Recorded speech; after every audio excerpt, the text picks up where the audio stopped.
¿Recuerdan que nosotros les hablamos acerca de las rutas neuronales? ¿Qué pasa? Que era un pueblo que tenía sus rutas neuronales conectadas con la esclavitud, con el pasado, y no habían creado nuevas rutas neuronales que suplieran esa necesidad que ellos tenían de manera diferente. El maná se les hacía extraño y se les estaba volviendo un poco rutinario, porque en su paladar, en su gusto, no se habían acostumbrado a comer un pan de miel, algo que era delicioso. Ustedes recordarán que el maná no era algo que ellos tuvieran de manera permanente, sino que ¿qué pasaba con el maná? Ellos tenían que ir a buscarlo todos los días. ¿Qué pasaba si a alguno se le ocurría la grandiosa idea de guardar un poquito para guardarlo? ¿Qué ocurría? Se dañaba, ¿cierto? Le salían hongos, se podría, no se lo podía comer, ¿cierto? ¿Por qué ocurría eso? Porque ese alimento no era para siempre, ese alimento era temporal. Y hay momentos en la vida donde vivimos situaciones temporales. El Señor no quería que se acostumbraran tampoco al maná, porque Él no quería que se acostumbraran al desierto. Él no quería un pueblo anclado en el desierto. Por eso el maná tenían que ir a trabajarlo o ir a tomarlo de manera diaria, para que no se acostumbraran ni se acomodaran en ese lugar. Habían estado en Egipto, ahora estaban en el desierto, pero ese era un lugar temporal. Y el problema, como les decía, no era la necesidad. Siempre vamos a tener necesidades. El problema es cómo buscamos que esas necesidades sean suplidas. Cuando estamos viviendo en libertad, cuando el Señor nos quiere llevar a un nuevo nivel, algo que ocurre es que tenemos que zafarnos de los patrones de comportamiento que hemos venido trabajando por ellos e ir a la palabra y volver a construir nuevas rutas neuronales que nos lleven a tener comportamientos y formas de saciar nuestra necesidad de manera diferente. ¿Qué hay que hacer en los momentos de presión, de ansiedad? Crear una nueva ruta neuronal que nos acerque ¿a quién? A Jesús. La oración. Recuerden que la oración no es algo que le guste hacer a la carne. Jesús se lo advirtió a sus discípulos. A la verdad, el Espíritu quiere, pero ¿qué pasa con nuestra carne? Es débil.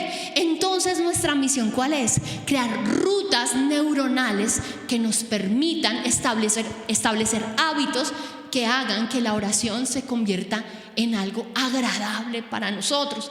Y no hay otra manera de establecer rutas neuronales sino a través de ¿qué? De la práctica, del uso, del hacerlo. No hay otra manera de sentir gusto por la palabra de Dios, de poderla entender, de poderla discernir, sino a través del uso de la misma. Cuando uno se siente incómodo, Dios usa esa incomodidad para llevarnos a nuevos niveles. Y no hablemos solamente de hambre física, sino de hambre espiritual. Egipto cumplió un propósito en la vida de Israel. ¿Cuál fue ese propósito? Bueno, fueron saciados en época de hambre, pero también fue la oportunidad en la cual ellos crecieron como nación. Ustedes recordarán que ellos crecieron a tal punto que eso fue lo que generó incomodidad para los egipcios. ¿Recuerdan? Que crecieron tanto que ¿cuál fue el acuerdo al que llegaron ellos? Vamos a matar a todos los hijos varones que nazcan de aquí en adelante en el pueblo israelita. ¿Recuerdan? Está creciendo este pueblo, es muy numeroso. Entonces Egipto cumplió un propósito de crecer, de hacerlos crecer. Cada etapa de nuestra vida, con sus altibajos, tiene un propósito en el proceso de Dios para nuestras vidas. O sea, decir que Israel no debía estar en Egipto no es así. Dios utilizó a Egipto de manera temporal para hacerlos crecer y para saciar el hambre. Pero llegó un momento en el cual ellos empezaron a recibir maltrato y fueron esclavizados, y esa situación de dolor llegó a los oídos ¿de quién? de Dios, y llegó un momento en el cual los incomodó y los llevó a salir de ese lugar. Y Dios usa la incomodidad para llevarnos a vivir nuevos niveles. Una relación sentimental que inició como algo dulce, como algo bonito, pero terminó siendo una relación trágica, de celos, de infidelidad. De pronto inició como algo bonito, bueno, y ya cumplió una etapa, porque ya después se volvió en algo completamente diferente. Pero ¿cuántos de esas relaciones salieron hijos bonitos que tienen hoy en día? Gloria a Dios por los hijos que quedaron. Terrible la situación difícil que se vivió, pero cumplió un objetivo. Y ese objetivo eran los hijos que vinieron. Que no fueron de X o Y manera, pero el Señor cumplió un propósito, y era traer bendición a través de esos hijos a tu vida. Pero a veces somos felices dándonos palo por las cosas que vivimos en el pasado. Y se nos olvida que a veces en lo malo también podemos experimentar el propósito de Dios. Porque lo malo muchas veces nos lleva a aprender, a experimentar el fracaso. Dios nos permite experimentar el fracaso, ¿para qué? Para que queden enseñanzas en nuestro corazón, para madurar, para crecer. Pero a veces somos felices dándonos golpes de pecho y recriminándonos las cosas malas que nos sucedieron, o aún culpando al Señor por las cosas malas que sucedieron. Pero cuando nosotros aprendemos a tener la mente de Cristo, entendemos que todo lo que hemos vivido en nuestra vida, malo o bueno, nos ha madurado, nos ha hecho crecer, y podemos canalizarlo para que en el futuro se convierta en una bendición. El proceso de formación que vivimos en la esclavitud, o que vivió el pueblo de Israel en la esclavitud, fue el punto de partida, fue la experiencia que ellos necesitaban para no cometer errores cuando estuviesen puestos en libertad. Y llegó el punto en el cual el Señor vio todas las angustias. El Señor ve nuestras angustias, el Señor ve el dolor que nos produce un hijo que no llega a casa. El Señor ve la situación de dolor que vivimos cuando de pronto las mujeres han sido sometidas a constantes casos de infidelidad de la pareja, maltrato, abuso, menosprecio. El Señor escucha esas oraciones de una persona que está atada al pecado, que muchas veces con lágrimas se ha acercado al Señor a decirle al Señor: Señor, ya quiero dejar la pornografía, ya no quiero volver a reincidir en esa práctica con esa persona que de manera frecuente visito y termino haciendo cosas incorrectas, pero que después me siento peor. El Señor ve esas lágrimas y llega a un punto en el que dice: llegó el tiempo del año agradable. Y ese tiempo del año agradable para el pueblo de Israel fue ¿qué? Fue el tiempo en el que el Señor se revela a Moisés y le da todas las indicaciones de cómo iban a salir de ese lugar. El año de la buena noticia, el año de conocer la buena voluntad del Señor. Y sé que los que estamos aquí presentes espero todos, y quienes no, les aseguro que están prontos a vivir el año de la buena voluntad del Señor. Cuando vivimos el año de la buena voluntad del Señor, quiero decirles que ese tiempo especial para mí fue en un tiempo inusual, en un tiempo en el cual yo no me lo esperaba, y fue en el tiempo de la pandemia.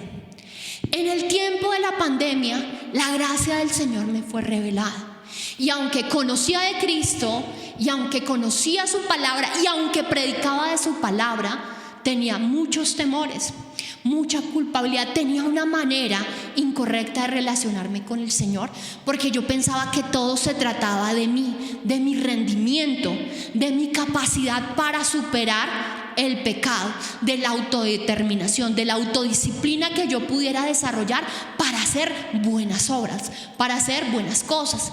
Y siempre pensaba que Dios estaba abierto para mí cuando yo tenía un nivel de conducta 10, como cuando llegan las notas los niños del colegio, conducta 10, y se portó muy mal, pues eso le baja la conducta. Y me pasaba a mí con Dios que pensaba que si yo mantenía un nivel de conducta 10, entonces Él iba a estar de brazos abiertos conmigo, dispuesto a bendecirme. Pero en el momento en el cual mi conducta bajaba, porque mi vida espiritual menguaba, porque de pronto ya no tenía la misma constancia ni la disciplina en la oración, en la lectura de la palabra, sino que empezaba a debilitarme, cuando empezaba a permitía el desánimo, cuando de pronto empezaba a permitir carnalidad y me volvía iracunda, gritona en la casa, entonces, ay, Dios ya no me amaba tanto. Ay, Dios ya cambiaba su rostro y su posición delante de mí, y creía que todo el peso recaía en mí para volver a ganarme el amor y la aceptación de Dios. Pero en la pandemia conozco a Dios de manera diferente, conozco el Dios de la gracia. Empiezo a entender el verdadero evangelio, el Dios que está conmigo, que está a mi favor, y que, como colocaba Diego, esta semana colocábamos en la frase de hoy, Dios, cuando entendemos la gracia, entendemos que Dios no nos está exigiendo cambios, sino que Él nos va a ayudar ¿a qué? A producir esos cambios. Y eso fue lo que ocurrió, y sé que es lo que ha ocurrido con muchos de nosotros cuando hemos conocido el poder de su gracia. Experimentamos una libertad para relacionarnos. Entendemos que ahora Él está en nuestro favor y no en nuestra contra, que Él está para ayudarnos, que aunque fallamos, que aunque tengamos ciertas conductas pecaminosas, Él está siempre con nosotros. Su amor no es un amor circunstancial, su amor no es un amor condicionado. Él no está con nosotros cuando hacemos todo bien, sino cuando también fallamos, y cuando fallamos está dispuesto a levantarnos y sigue creyendo en nosotros, y cree todo el tiempo, y está haciendo una obra poderosa en nuestras vidas sin que nosotros siquiera seamos conscientes de lo que está ocurriendo. Y fue algo similar a lo que vivió el pueblo de Israel. Conoció al Dios que nunca antes se les había sido revelado. Conocieron al Dios que los liberó de las cadenas, al Dios que los sacó de una situación de esclavitud. Lo triste es que después de salir de Egipto, muchos de esos israelitas buscaron diferentes caminos para saciar su hambre de libertad. Quedaron atrapados en las conductas que por muchos años habían practicado.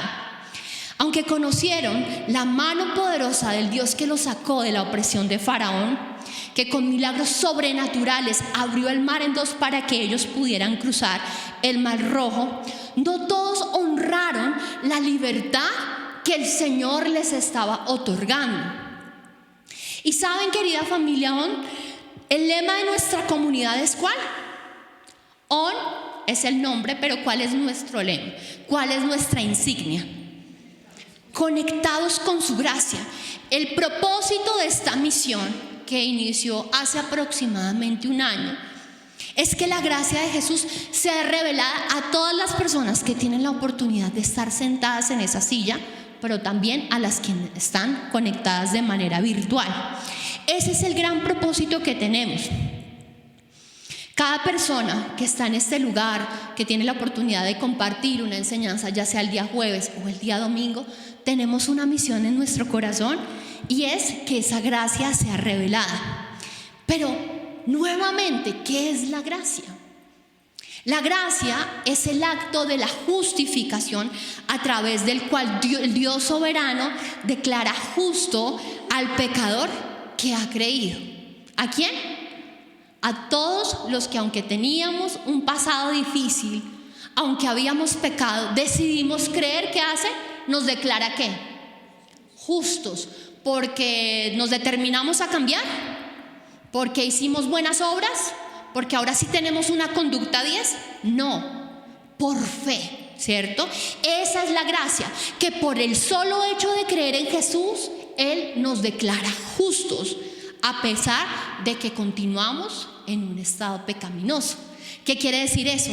Que aunque tenemos fe en Él, no por eso quiere decir que no sigamos practicando ciertos pecados. Obviamente vivimos un proceso de regeneración, Ya nuestra carne no quiere volver a practicar lo que está en el pasado. Vivimos un cambio interno en nuestro corazón y nos desapegamos de ciertas prácticas del pasado, pero eso no quiere decir que vamos a estar en un estado de plena santidad.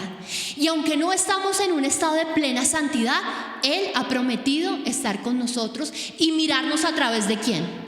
De Jesús. Y de justificarnos a través de ¿quién? Del sacrificio de Cristo Jesús. ¿Qué más quiere decir la gracia? Que el yugo de la esclavitud provocado por la culpa fue reemplazado por una renovación de seguir a Jesús de corazón y no por intimidación. ¿Cuántos de nosotros nos acercábamos a Jesús o nos acercábamos a Dios por intimidación?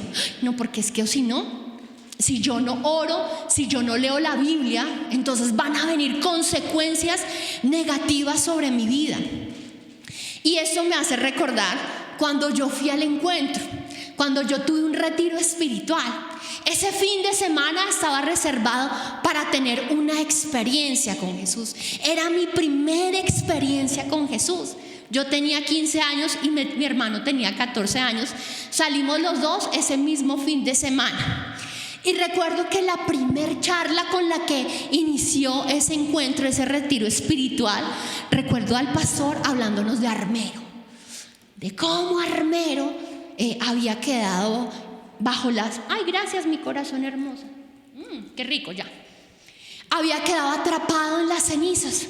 Y recuerdo que ese día de manera enfática, celosa, decía: pero ¿saben quiénes fueron los únicos que no perecieron en ese desastre natural que vivió Armero?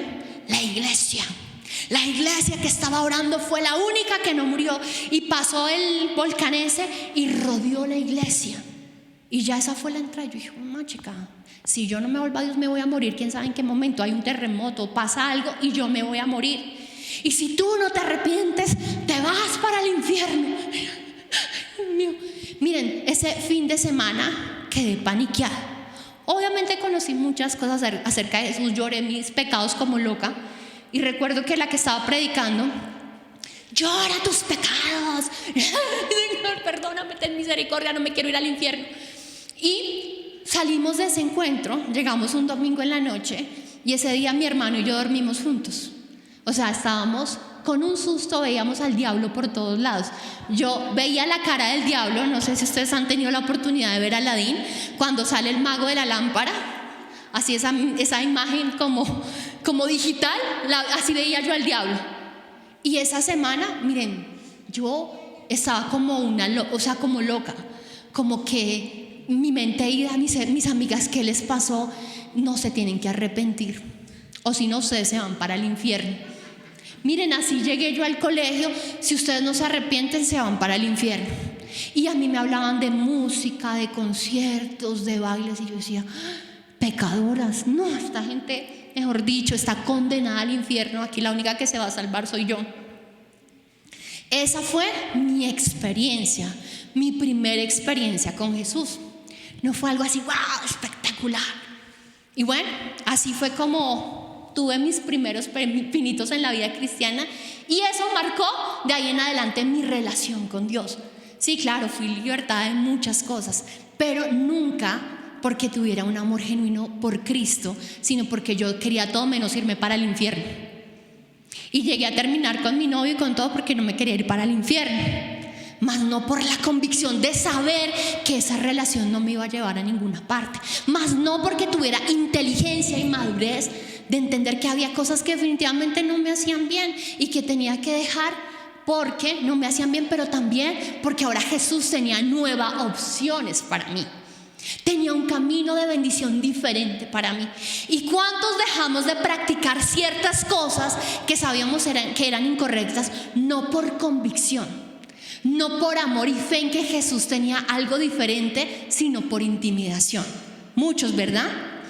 La religión rígida y estéril es reemplazada por una gracia liberadora. A diferencia de los fariseos, quienes fueron impactados por el mensaje de Jesús, no tenían que de pronto acudir al ayuno o a grandes sacrificios físicos y corporales sino que ellos tenían una pasión de estar con Jesús, de estar a su lado. Les encantaba recibir las enseñanzas que Él tenía para ellos. Esa religión estéril, árida, fue reemplazada por una relación cercana, de amor, de tener el goce y el deleite de estar con Jesús. Fue lo que experimentó María Magdalena. Fue la mujer que padeció flujo de sangre.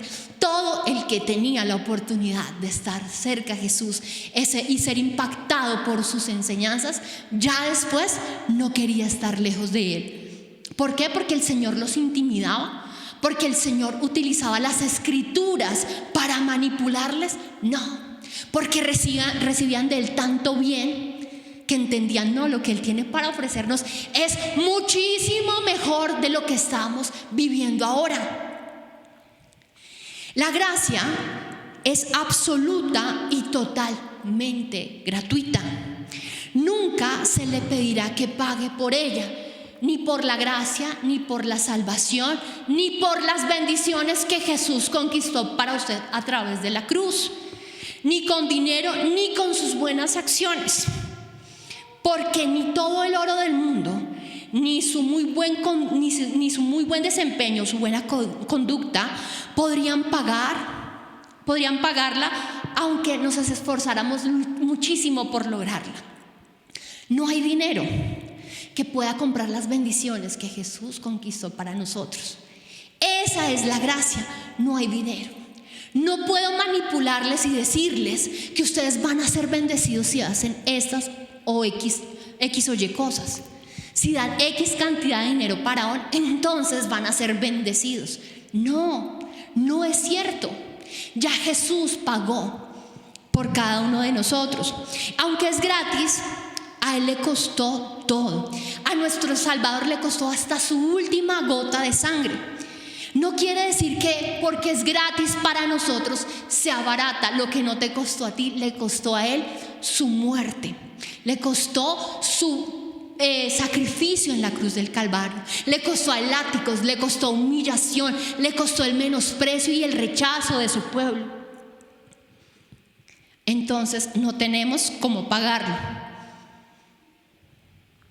Y como les decía, todos los que estamos aquí tenemos ese objetivo y esa misión, y es que tú puedas entender el propósito de la gracia de Dios. Cuando tú vienes a este lugar, nosotros no queremos que tú salgas con un peso peor que el que traías, el pecado, y ahora mira tú cómo lo puedes solucionar.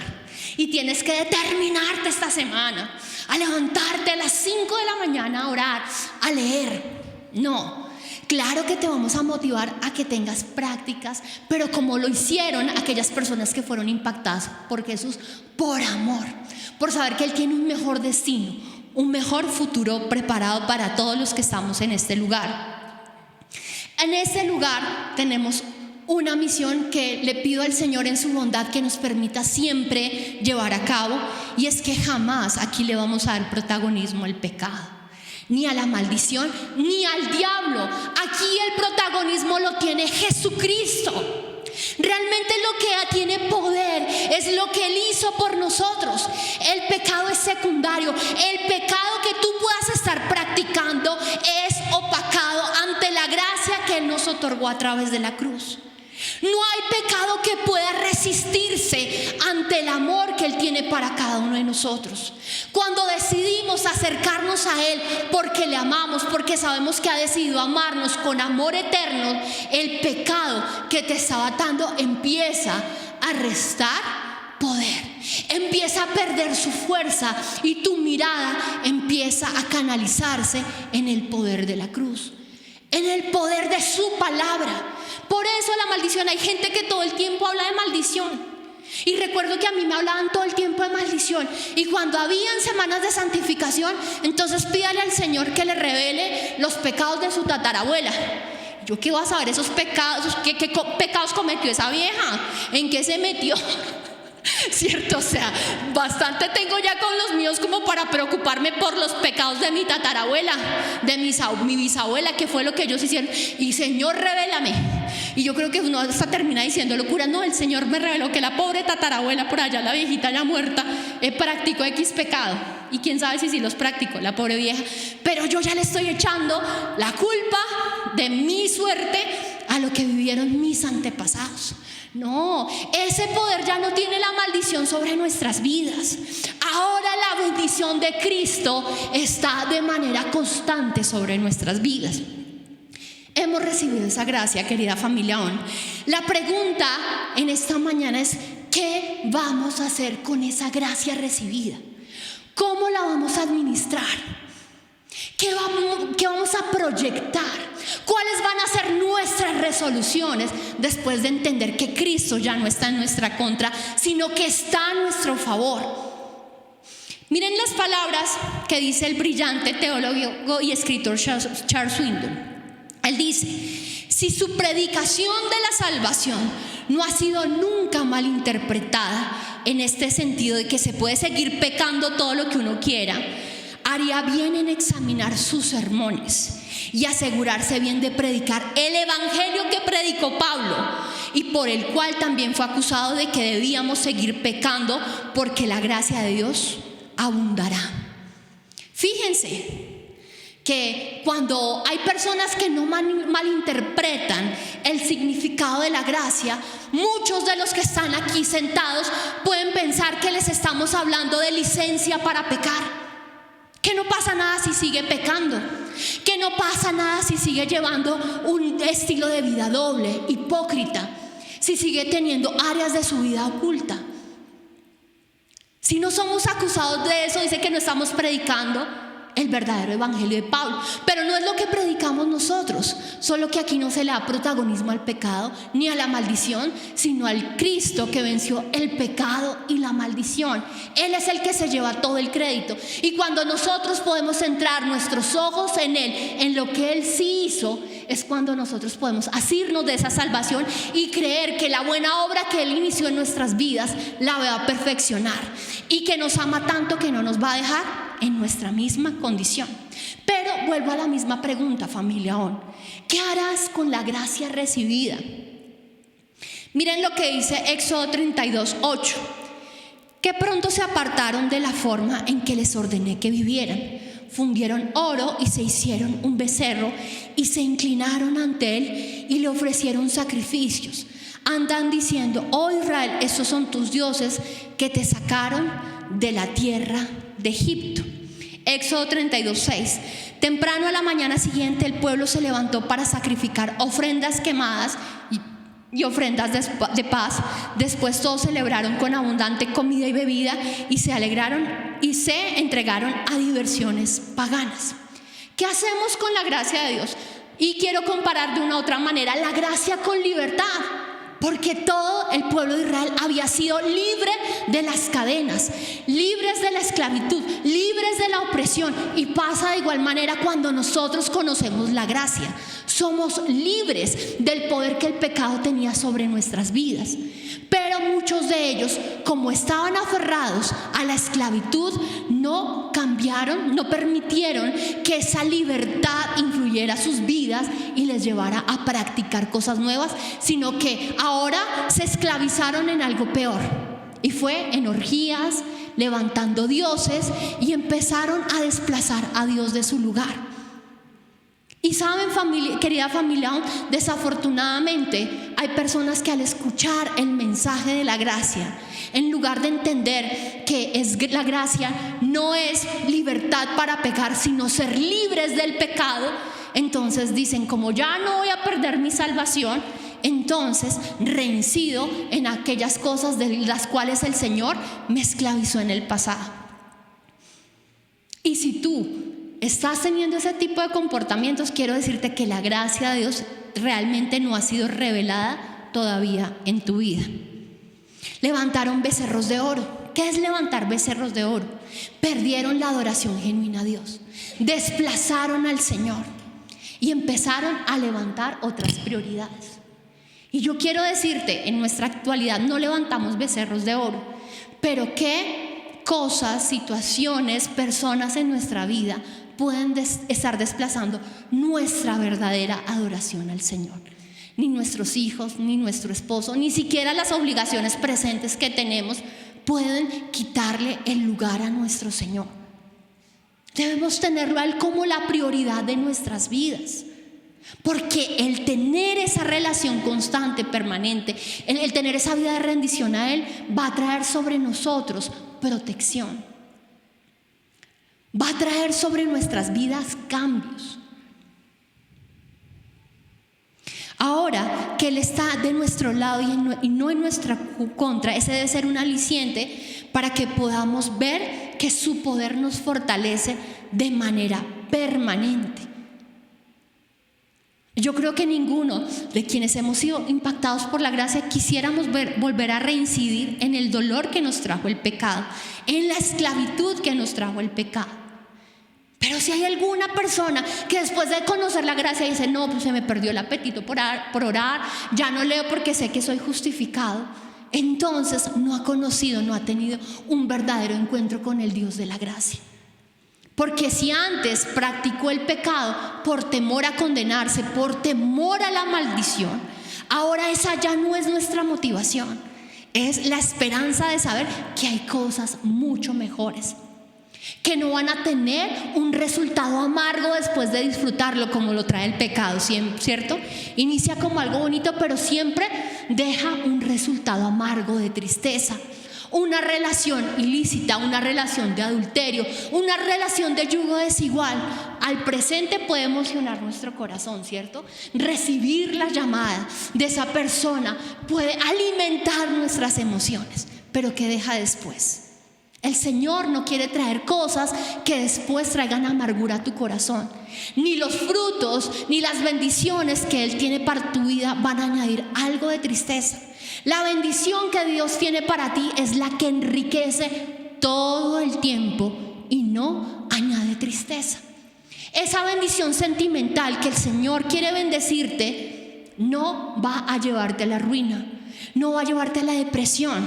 Obvio que en el hogar se viven situaciones difíciles y a veces con Carlos tengo mis roces, pero siempre es buena la relación. Es más la bendición que hemos recibido. Ha sido buena toda la bendición a pesar de las lágrimas. Siempre Dios ha estado presente porque es lo que deja el Señor. Ahora, miren también, no todas las personas se dedicaron a levantar ídolos después de ser libre. No todos reincidieron a las conductas pecaminosas que practicaban en Egipto. No todos quedaron atrapados en sus pensamientos. Hubo aquellos que tuvieron una relación genuina con su Dios. Hubo unos que sí entendieron lo que Dios estaba haciendo a través de ellos.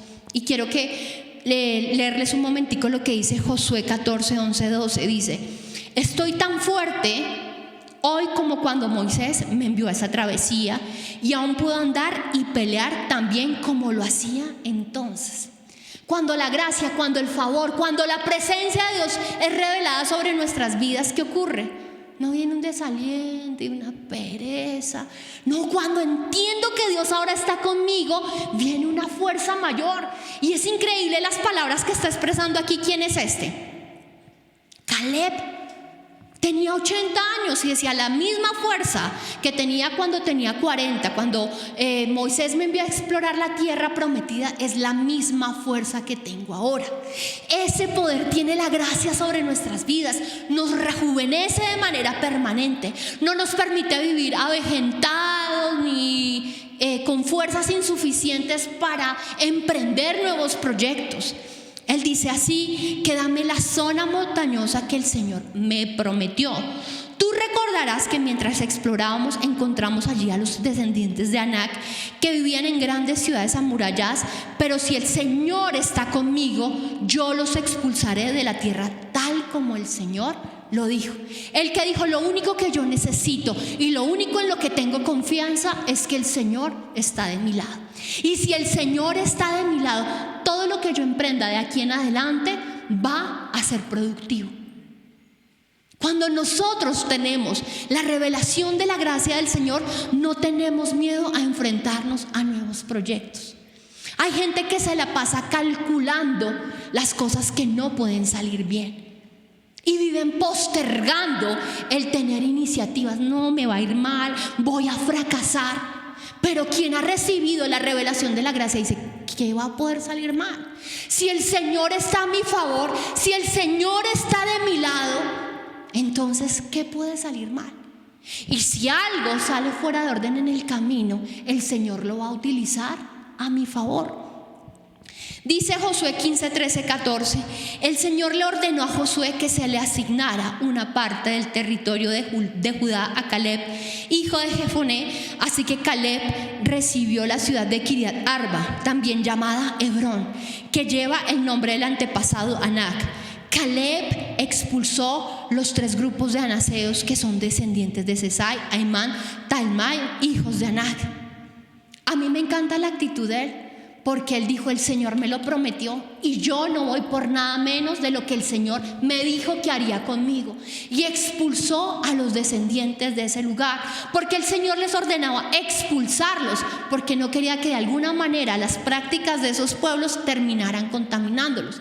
Y es tiempo en el cual nosotros tenemos que mirar a qué cosas el Señor me está llevando a expulsar de mi vida, qué hábitos, aunque personas, qué situaciones de mi vida tengo que erradicar, porque no me permiten entrar y gozar de las promesas que Él me dio a través de su palabra, de las bendiciones que Él tiene para nosotros.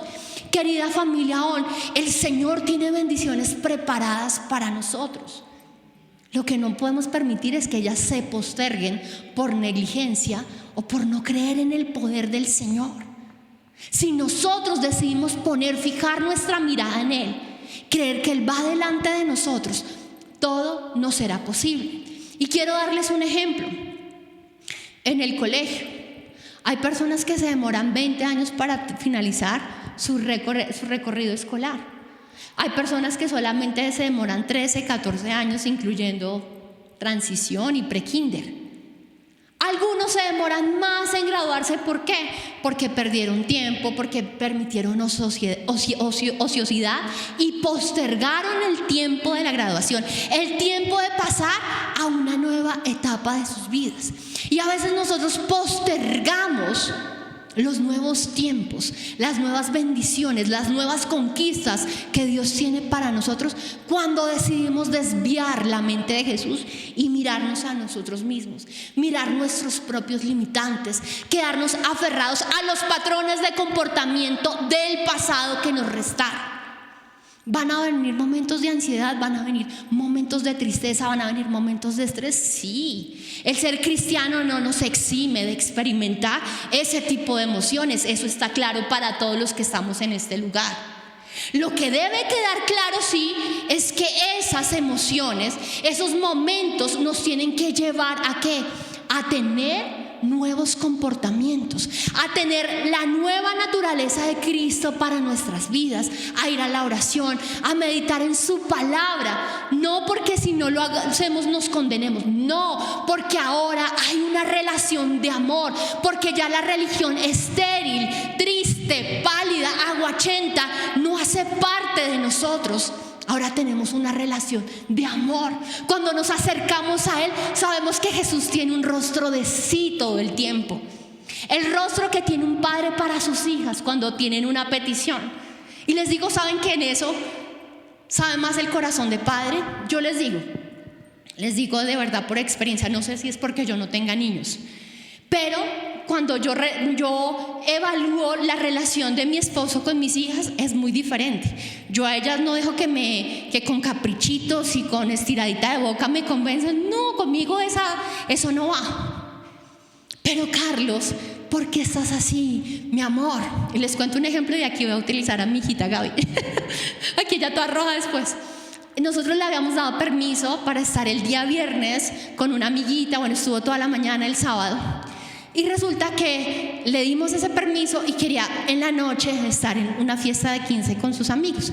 No fue posible, nosotros teníamos toda la intención de que ella estuviera, pero por temas de tiempo y demás no pudo estar.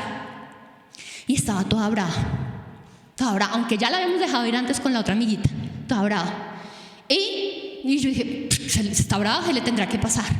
O sea, ya no le doy trascendencia a eso. Si está brava, que le quite mi hijita. Pero Carlos, todo paciente, mi amor, ¿por qué estás así? Pero mi amor. Y yo decía, definitivamente, aunque yo soy mamá, hay una naturaleza especial en el Padre.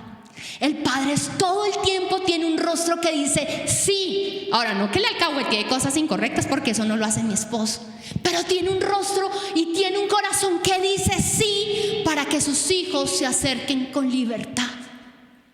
Ese es el corazón que hay en Jesús todo el tiempo, en nuestro Padre, para que nosotros nos acerquemos. Un rostro que dice sí y siempre está presto a ayudarnos y a levantarnos aun cuando nosotros fallemos. Lo importante es que accedamos a esa gracia.